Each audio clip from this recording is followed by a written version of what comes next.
आज के टॉपिक में जो सॉफ्टवेयर का हमारा टॉपिक चल रहा था, तो उसमें मैंने आपको कुछ क्वेश्चन पिछली क्लास में कराए थे और कुछ यहाँ पर मैं आज आपको कराने वाला हूँ। तो आपने पिछली क्लास नहीं देखी है तो डिस्क्रिप्शन में लिंक डाला हुआ है, वहाँ से जाके पिछली क्लास भी ज़रूर देख लें। तो आज यहाँ पर शुरुआत करते हैं। सॉफ्टवेयर से संबंधित जो क्वेश्चन पूछे जाते हैं उसमें आगे क्वेश्चन पढ़ने वाले हैं। तो ये आपका यूपी का एग्जाम्स हो, कोई सा भी एग्जाम्स हो, सभी के लिए इसमें कंप्यूटर पूछा जाता है, तो सभी के लिए इंपॉर्टेंट क्वेश्चन है। तो देखिए क्वेश्चन है आज का पहला, इनमें से कौन सा एक डेटाबेस प्रबंधन तंत्र यानी कि मैनेजमेंट सिस्टम है। तो इनमें से कौन सा ऐसा है जो डेटाबेस प्रबंधन तंत्र यानी कि मैनेजमेंट सिस्टम है। तो कौन सा इनमें ऐसा, देखिए यहाँ पे अगर बात करें तो MS एक्सेस और ओपन ऑफिस कैल्क, तो ये दोनों जो हैं, अगर इनकी बात करूँ तो ये दोनों जो हैं आपके डेटाबेस प्रबंधन के उदाहरण हैं दोनों। तो यहाँ पर हो जाएगा A और B दोनों, ठीक है। चलिए अगला क्वेश्चन देखते हैं। प्रौद्योगिकी पर चर्चा करते समय एक हॉट स्पॉट क्या है। तो प्रौद्योगिकी पर चर्चा करते समय एक हॉट स्पॉट है, तो ये क्या है। देखिए इसकी अगर बात करूँ हॉट स्पॉट की, तो ये जो होता है तो वो होता है आपका हॉट स्पॉट कहते हैं एक भौतिक स्थान है। हॉट स्पॉट क्या है, एक भौतिक स्थान है जहाँ लोग इंटरनेट सेवा प्रदाता द्वारा से जुड़े राउटर का उपयोग करके वायरलेस लोकल एरिया नेटवर्क जिसे बोलते हैं हम WLAN, ठीक है। तो इसका उपयोग करके इंटरनेट का हम उपयोग कर सकते हैं, आमतौर पर वाईफाई तकनीक का उपयोग कर सकते हैं। तो यहाँ पर कहने का मतलब ये हो गया हमारा, यानी कि पब्लिक वायरलेस एक्सेस परोसा जाने वाला स्थान है। तो जहाँ पर हम इंटरनेट यूज करते हैं उसे कहते हैं हॉटस्पॉट, ठीक है। चलिए अगला क्वेश्चन देखते हैं। निम्नलिखित में से कौन एक कंप्यूटरों में प्रयुक्त डेटाबेस सॉफ्टवेयर नहीं है। तो इनमें से कौन सा एक कंप्यूटर में प्रयुक्त होने वाला डेटाबेस सॉफ्टवेयर नहीं है। तो यहाँ पर देखिए अगर बात करें डेटाबेस सॉफ्टवेयर की, देखिए ओरेकल जो होता है आपका एक डेटाबेस सॉफ्टवेयर है, फॉक्स प्रो आपका डेटाबेस सॉफ्टवेयर है आपका ये, और MS एक्सेस, तो ये जो है तीनों, तो ये डेटाबेस सॉफ्टवेयर हैं। लेकिन MS वर्ड की यहाँ पर अगर बात करूँ, MS वर्ड, तो MS वर्ड माइक्रोसॉफ्ट वर्ड है, जिसे हम माइक्रोसॉफ्ट वर्ड के नाम से भी कहते हैं और इसे वर्ड के नाम से भी जानते हैं, ठीक है। वर्ड के नाम से भी इसे जानते हैं और वर्ड प्रोसेसर है, इसकी मदद से डॉक्यूमेंट खोलने वाले एडिट करने का काम किया जाता है। MS वर्ड को माइक्रोसॉफ्ट द्वारा विकसित किया गया है, ठीक है। तो और ये माइक्रोसॉफ्ट ऑफिस का ये एक भाग है। किसका भाग है आपका, माइक्रोसॉफ्ट ऑफिस का एक भाग है, ठीक है। माइक्रोसॉफ्ट ऑफिस का ये एक भाग है आपका MS वर्ड। तो इस चीज़ को आपको ध्यान रखना है। डेटाबेस क्या होती है, डेटाबेस एक व्यवस्थित तरीके से स्टोर किया जाता है, इसके लिए विशेष सॉफ्टवेयर प्रोग्राम को उपयोग किया जाता है। ओरेकल, फॉक्स प्रो और MS एक्सेस डेटाबेस सॉफ्टवेयर के आपके उदाहरण हैं, ठीक है। चलिए अगला क्वेश्चन देखते हैं। निम्नलिखित में से कौन एक विंडोज अनुप्रयोग एप्लीकेशन आपको पाठ्यक्रम फाइलों को संपादित करने की अनुमति देता है। तो इसमें से कौन सा है जो विंडोज अनुप्रयोग एप्लीकेशन आपको पाठ्यक्रम फाइलों को संपादित करने की अनुमति देता है। तो कौन देता है, तो देखिए अगर इसकी बात करूं तो हम जो इसमें उपयोग करते हैं वो करते हैं नोटपैड माइक्रोसॉफ्ट विंडोज का, ठीक है। नोटपैड माइक्रोसॉफ्ट विंडोज एप्लीकेशन में टेक्स्ट फाइलों को एडिट करने की जो अनुमति देता है वो आपका टेक्स्ट एडिटर का उपयोग करते हैं। किसका उपयोग करते हैं, टेक्स्ट एडिटर का उपयोग करते हैं। कोई भी प्रोग्रामिंग भाषाओं को सोर्स कोड एडिट करने के लिए तो जो होता है उसमें हम HTML को एडिट करने में किया जाता है नोटपैड, और आपका नोटपैड++ टेक्स्ट एडिटर के इसके ही दोनों उदाहरण हैं, ठीक है। चलिए अगला क्वेश्चन है। इंफॉर्मेशन के स्टोरेज और रिट्रीवल को ऑर्गेनाइज करने वाला सॉफ्टवेयर एक है। तो इंफॉर्मेशन के स्टोरेज और रिट्रीवल को ऑर्गेनाइज करने वाला एक सॉफ्टवेयर है, तो कौन सा है। यहाँ पर अगर बात करें तो ये होता है आपका डाटा वेयरहाउस, ठीक है। तो डाटा वेयरहाउस जो होता है डाटा को स्टोर और जोड़ करने वाला एक जो डाटाबेस वेयरहाउस कहलाता है ये आपका, और ये स्थान वो होता है जिसमें डाटा स्टोर किया जाता है, ठीक है। तो इसके माध्यम से हम डाटा को स्टोर करने के लिए कई प्रकार के हार्डवेयर का उपयोग करते हैं और डाटा को हार्ड कंप्यूटर में या सर्वर के समूह में स्टोर करना वो आपका डाटा वेयरहाउस कहलाता है आपका। ठीक है, चलिए अगला क्वेश्चन है, सॉफ्टवेयर एप्लीकेशन के संदर्भ में CRM का क्या अर्थ है। तो कंप्यूटर एप्लीकेशन के संदर्भ में जो CRM होता है तो इसे बोलते हैं कस्टमर रिलेशनशिप मैनेजमेंट। ठीक है, तो CRM की फुल फॉर्म की अगर बात करूं यहाँ पर तो इसे बोलते हैं कस्टमर रिलेशनशिप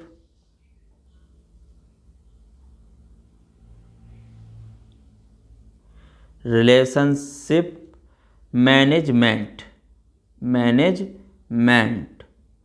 ठीक है, CRM की फुल फॉर्म होती है। और देखिए ये जो होता है एक एप्लीकेशन सॉफ्टवेयर है। ठीक है, ये कैसा सॉफ्टवेयर है, ये आपका CRM जो है एप्लीकेशन सॉफ्टवेयर है। ठीक है, एप्लीकेशन आपका ये सॉफ्टवेयर है एप्लीकेशन। और देखिए इसमें कंपनी व्यावहारिक रूप से प्लानिंग, अगर इसकी बात करें तो प्लानिंग करती है कि उसमें शोध करती है कि हम जब बिजनेस को इम्प्रूव करें तो CRM सॉफ्टवेयर कंप्यूटर के बारे में सूचनाएं अलग अलग चैनलों से संकलित करने के लिए बनाया गया होता है, जैसे कंपनी किसी वेबसाइट, सोशल मीडिया, टेलीफोन आदि। ठीक है, तो उसके लिए बनाया जाता है CRM का। तो इसको कस्टमर रिलेशनशिप मैनेजमेंट कहते हैं, इसको CRM को। ठीक है, तो इसका क्या अर्थ होता है, यहाँ पर अर्थ बताना था, तो इसका अर्थ होता है कस्टमर रिलेशनशिप मैनेजमेंट। ठीक है, चलिए अगला क्वेश्चन देखते हैं, का प्रयोग करके टेक्स्ट को बहुत दक्षता से एंटर और एडिट किया जाता है। तो किसकी सहायता से, देखिए यहाँ पे अगर बात करें तो किसकी सहायता से ऐसा किया जाता है, तो देखिए डेस्कटॉप पब्लिशिंग का प्रयोग करके, डेस्कटॉप पब्लिशिंग का प्रयोग करके टेक्स्ट को बहुत दक्षता से एंटर और एडिट किया जा सकता है, यानी कि उसे टुकड़ों में बांटा जा सकता है, तो इसे जोड़कर दस्तावेज बनाए जा सकते हैं। तो डेस्कटॉप पब्लिशिंग का प्रयोग करके टेक्स्ट को आसानी से एंटर और एडिट किया जा सकता है आपका। ठीक है, चलिए अगला क्वेश्चन है, CAD। तो CAD निम्नलिखित में से लिखा जाता है। तो CAD का मतलब क्या होता है, देखिए CAD की जो फुल फॉर्म होती है वो होती है कंप्यूटर एडेड डिजाइन। ठीक है, तो कंप्यूटर एडेड डिजाइन, इसका प्रयोग क्या होता है, देखिए इसका प्रयोग जो करते हैं हम वो डिजाइन बनाने, बदलने, विश्लेषण करने, ऑप्टिमाइज करने के लिए होता है। और CAD एक प्रकार का डिजाइनर सॉफ्टवेयर है। ये क्या है आपका डिजाइनर सॉफ्टवेयर है। ठीक है, तो CAD का प्रयोग कर डिजाइनर की उत्पादकता एवं गुणवत्ता बढ़ाने के लिए इसका प्रयोग किया जाता है। तो इसमें डिजाइन किया जाता है आपका CAD में। ठीक है, तो डिजाइन इसमें आपका किया जाता है, इसकी full form computer aided design. चलिए अगला क्वेश्चन है, निम्नलिखित में से किस क्षेत्र में स्प्रेडशीट सॉफ्टवेयर का अधिक उपयोग होता है। तो किस क्षेत्र में स्प्रेडशीट सॉफ्टवेयर का अधिक प्रयोग होता है। तो देखिए स्प्रेडशीट की अगर बात करूँ यहाँ पर, तो स्प्रेडशीट का जो प्रयोग होता है वो सांख्यिकी में ज़्यादा होता है। किसमें होता है आपका, सांख्यिकी में, क्योंकि सांख्यिकी जो है गणितीय विज्ञान है आपका, जिसमें किसी वस्तु को एलिमेंट, तंत्र, समुदाय से संबंधित संग्रह, विश्लेषण, व्याख्या, स्पष्टीकरण को प्रस्तुति की जाती है। तो सांख्यिकी तरीके से डेटा को संग्रह और वर्णन के लिए पाई चार्ट, ठीक है, तो इसमें क्या उपयोग करते हैं, जैसे पाई चार्ट का प्रयोग हो गया, पाई चार्ट हो गया या बार चार्ट हो गया। ठीक है, बार चार्ट हो गया, दंड चार्ट हो गया, दंड चार्ट हो गया, इसका इस्तेमाल करते हैं, जो आपका स्प्रेडशीट सॉफ्टवेयर से ही केवल संभव हो पाता है ये आपका। तो इस सॉफ्टवेयर के माध्यम से हम सांख्यिकी को सही ढंग से प्रस्तुत कर सकते हैं। तो यहाँ पर आ जाएगा आपका सांख्यिकी। चलिए अगला क्वेश्चन है, निम्नलिखित में से कौन एक विशेष प्रयोजन एप्लीकेशन सॉफ्टवेयर है। तो इसमें से कौन एक विशेष प्रयोजन एप्लीकेशन सॉफ्टवेयर है। देखिए यहाँ पे अगर बात करूँ तो जो पैरेलल प्रणाली होती है, जो पैरेलल सिस्टम होता है, तो पैरेलल सिस्टम विशेष प्रयोजन स्पेशल पर्पस एप्लीकेशन सॉफ्टवेयर है आपका। ठीक है, क्योंकि इसमें वे सभी चीज़ें हैं जो कर्मचारी एम्प्लॉय के वेतन, करों और भरने के लिए उसमें आवश्यक होती हैं। ठीक है, तो यहाँ पर आ जाएगा आपका पैरेलल प्रणाली। चलिए अगला क्वेश्चन है, मुफ्त प्रयोग किया जा सकने वाला कॉपीराइटेड सॉफ्टवेयर कौन सा है? तो मुफ्त प्रयोग उसे कहते हैं हम फ्रीवेयर। ठीक है, तो फ्रीवेयर एक सॉफ्टवेयर है जो बिना मौद्रिक लागत पर उपयोग के लिए उपलब्ध होता है। फ्रीवेयर के जैसे देखिए, फ्रीवेयर जैसे आपका स्काइप और एडोब एक्रोबेट रीडर है। तो फ्रीवेयर सॉफ्टवेयर को संपूर्ण अधिकार निर्माता के पास ही रहता है। ठीक है, लेकिन उपयोगकर्ता को इसके सोर्स कोड में परिवर्तन करने का अधिकार नहीं होता है। उसे बिक्री करने के लिए उपलब्ध किया जा सकता है इसे, तो उसे बोलते हैं हम फ्रीवेयर सॉफ्टवेयर। ठीक है, चलिए अगला क्वेश्चन है, किस प्रकार का सॉफ्टवेयर मुफ्त वितरित होता है लेकिन आगे प्रयोग करने के लिए प्रयोक्ता को कुछ रकम अदा करनी पड़ती है? तो कौन सा होता है? इसकी अगर यहाँ पे बात करें तो देखिए, जो आपका शेयरवेयर होता है, शेयरवेयर, तो शेयरवेयर एक ऐसा सॉफ्टवेयर है जो कुछ दिनों के लिए फ्री ट्रायल के रूप में दिया जाता है। तो शेयरवेयर कुछ दिनों के लिए फ्री ट्रायल रूप में दिया जाता है, जिसका उपयोग करके उपयोगकर्ता उसकी विशेषता जाने, कुछ दिनों बाद यूजर को सॉफ्टवेयर की कीमत अदा करनी पड़ सकती है। तो उसे कहते हैं हम शेयरवेयर सॉफ्टवेयर। ठीक है, चलिए एपीआई का पूरा रूप क्या है? तो एपीआई का जो पूरा रूप होता है वो क्या होता है? देखिए, एपीआई की अगर फुल फॉर्म की बात की जाए तो इसे कहते हैं एप्लीकेशन प्रोग्राम इंटरफेस। ठीक है, इसे क्या कहते हैं? एप्लीकेशन, तो एप्लीकेशन प्रोग्राम इंटरफेस यानी कि एप्लीकेशन प्रोग्राम इंटरफेस। ठीक है, एप्लीकेशन प्रोग्राम इंटरफेस इसे हम कहते हैं एपीआई के पूर्ण रूप को। ठीक है, अब देखिए एपीआई एप्लीकेशन प्रोग्राम इंटरफेस का संक्षिप्त रूप जो होता है, दो सॉफ्टवेयर के माध्यम से इंटरफेस उपलब्ध कराना होता है। एक तो उसमें होता है आपका एपीआई टूल,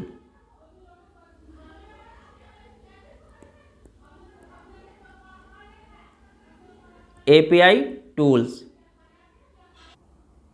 तो एपीआई जो है आपका टूल्स प्रोटोकॉल। ठीक है, टूल्स हो गया, इसमें क्या क्या होते हैं? तो टूल्स होता है इसमें आपका, प्रोटोकॉल होता है। ठीक है, प्रोटोकॉल और आपका रूटीन्स। ठीक है, तो एक सेट होता है जो एप्लीकेशन सॉफ्टवेयर बनाने में सहायक होता है आपका, जिसे बोलते हैं हम एप्लीकेशन प्रोग्राम इंटरफेस एपीआई को। ठीक है, तो इस चीज़ को यहाँ पर ध्यान कर लेना। चलिए अगला क्वेश्चन देखते हैं, जीआईएस का लघु रूप क्या है? तो जीआईएस की फुल फॉर्म का मतलब क्या होगा? देखिए जीआईएस जो होता है तो ये होता है आपका जियोग्राफिकल इंफॉर्मेशन सिस्टम। ठीक है, जियोग्राफिकल इंफॉर्मेशन सिस्टम, तो इसका संक्षिप्त रूप जीआईएस बोलते हैं। और ये आपका सिस्टम भौगोलिक आंकड़ों को या आपका आकाशीय स्थिति को कैप्चर करने के लिए, स्टोर करने और प्रबंधन करने के लिए तैयार किया जाता है आपका जीआईएस। ठीक है, चलिए अगला क्वेश्चन है, नोटपैड का उपयोग करके बनाए गए प्रलेख में वर्तमान समय और दिनांक प्रविष्ट करने के लिए किस शॉर्टकट कुंजी का प्रयोग किया जाता है? तो नोटपैड का प्रयोग करके बनाए गए प्रलेख में वर्तमान समय और उसके दिनांक को प्रविष्ट करने के लिए जो शॉर्टकट यूज करते हैं, तो वो क्या यूज करते हैं? तो उसका करते हैं हम F5 का उपयोग। किसका करते हैं? F5 फंक्शन की का उपयोग करते हैं, जिसमें उपयोग नोटपैड में वर्तमान समय उसको प्रविष्ट करने के लिए। ठीक है, तो F5 का उपयोग इसमें करते हैं। चलिए अगला क्वेश्चन है, नोटपैड में फाइंड और रिप्लेस के लिए किस शॉर्टकट कुंजी का उपयोग किया जाता है? तो नोटपैड में फाइंड और रिप्लेस करने के लिए शॉर्टकट की जो है वो आपकी Ctrl+H। ठीक है, तो नोटपैड में फाइंड और रिप्लेस करने के लिए Ctrl+H शॉर्टकट की का उपयोग किया जाता है। अगला क्वेश्चन है, माइक्रोसॉफ्ट पेंट प्रोग्राम के लिए प्रयोग किया जाता है। तो माइक्रोसॉफ्ट पेंट प्रोग्राम के लिए जो प्रयोग किया जाता है तो वो क्या किया जाता है? तो उसका प्रयोग किया जाता है आपका ड्राइंग पिक्चर का। ठीक है, तो पेंट एक प्रोग्राम सॉफ्टवेयर ग्राफिक्स प्रोग्राम है जो पेंट होता है आपका। ठीक है, तो ये ग्राफिक्स जो उपयोगकर्ताओं को कंप्यूटर पर बिटमैप की गई तस्वीरों को बनाए या पेंट की अनुमति करने देता है आपका, तो उसे बोलते हैं ड्राइंग पिक्चर।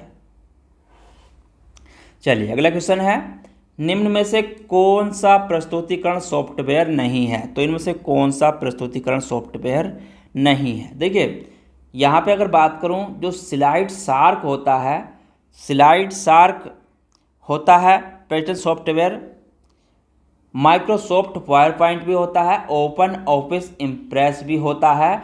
लेकिन माइक्रोसॉफ्ट एक्सेस की अगर बात करें तो ये एक डेटाबेस सॉफ्टवेयर है। यहाँ पर इसकी बात करूँ तो ये आपका डेटाबेस सॉफ्टवेयर है।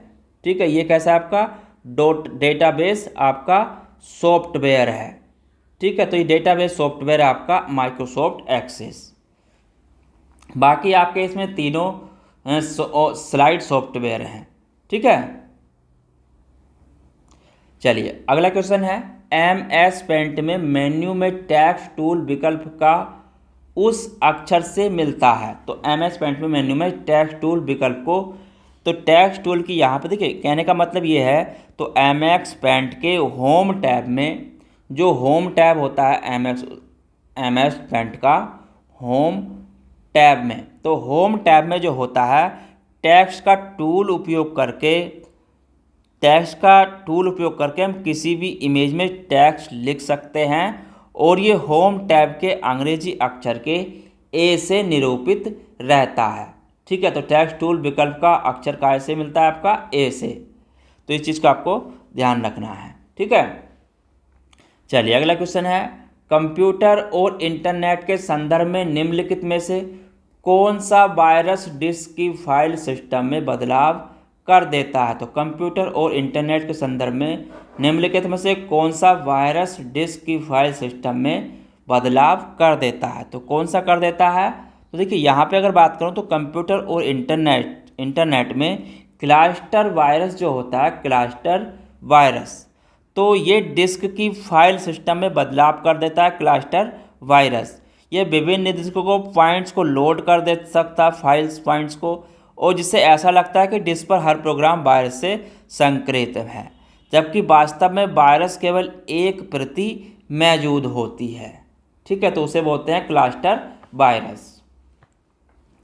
चलिए अगला क्वेश्चन है, दोषपूर्ण या दूषित सॉफ्टवेयर कोई भी ऐसा प्रोग्राम या फाइल होता है जो कंप्यूटर उपयोगकर्ताओं के लिए हानिकारक होता है। निम्न में से कौन सा एक दोषपूर्ण दूषित सॉफ्टवेयर है। तो कौन सा है, यहाँ पे अगर बात करें तो उसे बोलते हैं मालवेयर सॉफ्टवेयर। ठीक है, तो ये मालवेयर सॉफ्टवेयर दोषपूर्ण सॉफ्टवेयर जो उपयोगकर्ता को जानकारी के बिना कंप्यूटर में संवेदनशील जानकारी चुरा सकता है और धीरे धीरे कंप्यूटर को धीमा कर देता है, तो उसे बोलते हैं मालवेयर सॉफ्टवेयर। ठीक है, चलिए अगला क्वेश्चन है, टेक्स्ट को टाइप करते समय जब सही मार्जिन का सामना करना पड़ता है तो इंसंस पॉइंट ऑटोमेटिकली टेक्स्ट के शुरुआत में वापस आ जाएगा। इस फ्रेम को क्या कहा जाता है। देखिए जब नोटपैड में किसी भी पॉइंटिंग की ज़रूरत नहीं होती है तो नोटपैड में एक टेक्स्ट रेफ या वर्ड रेफ का फीचर दिया जाता है जो टेक्स्ट को वर्प कर देता है। ठीक है, तो टेक्स्ट को क्या करता है, वर्प कर देता है, तो उसे बोलते हैं वर्ड रेप, तो उसे क्या बोलते हैं, वर्ड रेप बोलते हैं। ठीक है, चलिए अगला क्वेश्चन है, नोटपैड में सहायता विकल्प का प्रयोग करने के लिए किस शॉर्टकट कुंजी का उपयोग किया जाता है। तो नोटपैड में सहायता विकल्प का उपयोग करने के लिए इसे बोलते हैं हेल्प का उपयोग करने के लिए, तो किस शॉर्टकट कुंजी का प्रयोग करते हैं, तो इसमें जो करते हैं वो करते हैं F1 शॉर्टकट कुंजी का प्रयोग हेल्प के लिए। ठीक है, तो हेल्प के लिए या सहायता जिसे बोलते हैं सहायता, तो F1 कुंजी का प्रयोग हम करते हैं। चलिए अगला क्वेश्चन है, MS पेंट में विविध प्रकार के कितने पेंट ब्रश होते हैं। तो MS पेंट में विविध प्रकार के कितने पेंट ब्रश होते हैं, तो इसमें अगर यहाँ पे बात करें तो इसमें जो पेंट ब्रश होते हैं, तो MS माइक्रोसॉफ्ट ऑफिस पेंट में एक आधारभूत ग्राफिक्स प्रोग्राम है आपका पेंट, जिसका प्रयोग काय के लिए करते हैं, हम इमेज को एडिट और किसी चित्र को पेंट करने के लिए। तो इसमें जो होते हैं 9 प्रकार के पेंट ब्रश होते हैं। ठीक है, तो 9 प्रकार के होते हैं इसमें आपके पेंट ब्रश, तो 9 प्रकार के होते हैं। ठीक है, चलिए अगला क्वेश्चन है, कंप्यूटर प्रोग्राम जिसमें एक कंप्यूटर का प्रयोग करना आसान हो जाता है। तो एक कंप्यूटर प्रोग्राम जिसमें कंप्यूटर का प्रयोग करना आसान हो जाता है। देखिए यहाँ पे अगर बात करूँ तो यूटिलिटी सॉफ्टवेयर जो होते हैं, तो यूटिलिटी सॉफ्टवेयर एक छोटा सॉफ्टवेयर है जो ऑपरेटिंग सिस्टम के कार्य क्षमता में वृद्धि करता है और विशेष रूप से कंप्यूटर हार्डवेयर ऑपरेटिंग सिस्टम का प्रयोग जो करते हैं वो प्रबंधन को एक साथ करने में सहायता करते हैं और एक छोटे भाग को पूरा करने के लिए इसी की सहायता से कंप्यूटर का उपयोग करना आसान हो जाता है। तो उन्हें कहते हैं हम जो एक कंप्यूटर को प्रोग्राम इसमें कंप्यूटर का प्रयोग करना आसान हो जाता है तो वो होते हैं आपके यूटिलिटी सॉफ्टवेयर। ठीक है, चलिए अगला क्वेश्चन है ऑपरेटिंग सिस्टम और यूटिलिटी प्रोग्राम सॉफ्टवेयर के उस वर्ग के जिन्हें कहा जाता है। तो किस वर्ग के हैं ऑपरेटिंग सिस्टम और यूटिलिटी प्रोग्राम सॉफ्टवेयर? तो यहाँ पे अगर इसकी बात करें तो देखिए ये जो होते हैं आपके सॉफ्टवेयर स्वीट्स। ठीक है, तो सिस्टम सॉफ्टवेयर पूरे सिस्टम का आवश्यक भाग है। यूजर की ज़रूरत और हार्डवेयर के क्षमता के बीच जो अंतर होता है उसकी पूर्ति करने के लिए हार्डवेयर को नियंत्रण रखता है और एप्लीकेशन पैकेज का कार्य का निरीक्षण करता है। तो सिस्टम सॉफ्टवेयर कंप्यूटर रिसोर्स को प्रभावी बनाने और प्रोग्राम डिबगिंग करने में मानव प्रयास को कम करने में मदद करता है और सिस्टम सॉफ्टवेयर ऑपरेटिंग सिस्टम और यूटिलिटी प्रोग्राम में आते हैं।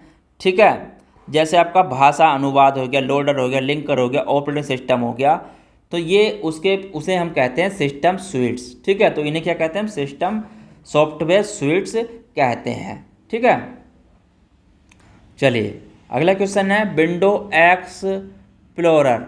तो विंडो एक्सप्लोरर की यहाँ पे अगर बात करें विंडोज एक्सप्लोरर तो एक ग्राफिकल फाइल मैनेजर है। ये क्या आपका ग्राफिकल फाइल मैनेजर है जो कंप्यूटर के स्थित ड्राइव फोल्डर्स और फाइल का हायरार्किकल स्ट्रक्चर प्रदर्शित करता है। तो यहाँ पे अगर बात करें तो एक वेब ब्राउज़र है आपका। ये क्या है? एक वेब ब्राउज़र है जो कंप्यूटर को फाइल को फोल्डर को कॉपी मूव रिनोम सर्च करके किसी भी फाइल में मिटाने, कॉपी करने, फॉर्मेट आदि करने के कार्य करता है और एक यूटिलिटी सॉफ्टवेयर के रूप में कार्य करता है आपका। ठीक है, चलिए अगला क्वेश्चन है विनजिप। विनजिप का क्या कार्य है? तो विनजिप की यहाँ पे अगर बात करें तो विनजिप जो होता है ये एक विनजिप हिट कंप्रेशन सॉफ्टवेयर है। विनजिप जो है आपका एक हिट कंप्रेशन सॉफ्टवेयर है। ठीक है, यानी कि किसी भी फाइल को छोटी करता है तो हिट कंप्रेशन आपका सॉफ्टवेयर है ये विनजिप। कंप्रेशन सॉफ्टवेयर है आपका विनजिप। तो इसकी फाइलों से छोटी फाइलों में इसे कंप्रेस करता है। इसकी मदद से फाइल को कंप्रेस करके जिप फाइल में बदलकर डिस्क पर काफ़ी स्पेस बचाया जा सकता है, तो उसे कहते हैं विनजिप। ठीक है, तो ये बड़ी फाइलों को छोटी फाइलों में कंप्रेस करता है आपका विनजिप। चलिए अगला क्वेश्चन है एक यूटिलिटी सॉफ्टवेयर प्रोग्राम जो मेमोरी के अनावश्यक फ्रेगमेंट्स को पहचानता और डिस्क स्पेस को पुनर्व्यवस्थित करता है ताकि ऑपरेशन सिस्टम ढंग से हो सके। तो ये क्या कहलाता है? देखिए इसकी अगर यहाँ पे बात करें तो ये जो होता है आपका इसे कहते हैं हम डिस्क डिफ्रेगमेंटर। ठीक है, डिस्क डिफ्रेगमेंटर कहते हैं। और देखिए यूटिलिटी सॉफ्टवेयर के अंतर्गत आता है आपका ये। और देखिए डिस्क के स्पेस को अरेंज करने की प्रक्रिया को डिस्क डिफ्रेगमेंटर कहते हैं। डिस्क डिफ्रेगमेंटेशन प्रोग्राम के द्वारा फाइलों को पुनः व्यवस्थित किया जा सकता है जिससे कि डिस्क की गति तीव्र हो जाती है। ठीक है, चलिए लास्ट क्वेश्चन है आज का, निम्नलिखित में से कौन एक ऑपरेटिंग सिस्टम नहीं है? तो इनमें से कौन सा एक ऑपरेटिंग सिस्टम नहीं है? देखिए MS विंडोज भी आपका ऑपरेटिंग सिस्टम है, मैक OS भी आपका ऑपरेटिंग सिस्टम है। ठीक है, लिनक्स भी आपका एक ऑपरेटिंग सिस्टम है। तो ऑपरेटिंग सिस्टम एक प्रोग्राम होता है जो कंप्यूटर को चलाने और सभी प्रोग्राम को कंप्यूटर से जुड़ी डिवाइसों को संचालित करने, चाहे आपका कोई सा भी कुछ भी हो उसमें आपका, तो उसको कंप्यूटर को चलाने के लिए एक ऑपरेटिंग सिस्टम की ज़रूरत होती है। ठीक है, लेकिन यहाँ पे अगर बात करें माइक्रोसॉफ्ट ऑफिस तो ये आपका एक एप्लीकेशन सॉफ्टवेयर है जिसका प्रयोग हम अपने कार्य करने के लिए करते हैं। ठीक है, कोई भी जैसे माइक्रोसॉफ्ट ऑफिस में बहुत सारे कार्य करते हैं। ठीक है, तो अपने व्यक्तिगत कार्य करने के लिए हम माइक्रोसॉफ्ट ऑफिस वगैरह का प्रयोग कर सकते हैं। ये एप्लीकेशन सॉफ्टवेयर है आपका, ठीक है। तो आज के टॉपिक में इतना ही, मिलते हैं कल इसमें नेक्स्ट क्वेश्चनों के साथ। जब तक के लिए धन्यवाद।